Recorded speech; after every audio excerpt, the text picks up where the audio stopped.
The old fisherman Silas spent his life battling the sea. He'd haul in his nets, weary and sore, only to see the meager catch barely cover his costs.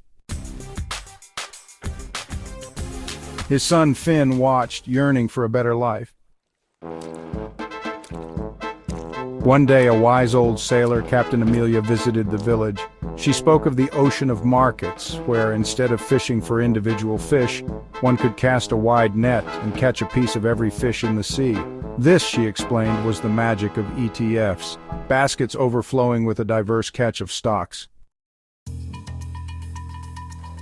Finn, intrigued, learned that ETFs weren't about gambling on a single fish, a risky individual stock, but about embracing the power of the entire ocean. He invested in ETFs that mirrored the movements of the entire market, the bustling energy of tech stocks, and the steady growth of global giants. Years passed. Silas, now old, watched in amazement as Finn's ocean catches grew.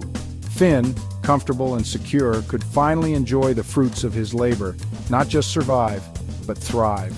He taught his children about the wisdom of the ocean of markets, inspiring them to navigate the waves of finance with confidence and grace. Key takeaway: ETFs, or exchange-traded funds, are like diversified baskets of stocks. They offer a low-cost way to invest in a wide range of companies, reducing risk and potentially providing steady, long-term growth. Just as the fishermen embraced the power of the ocean, embraced the power of diversification, by investing in ETFs, you can participate in the growth of the market as a whole, reducing your reliance on the fortunes of individual companies. Thank you for watching, and please like and subscribe to Living and Learning UAE.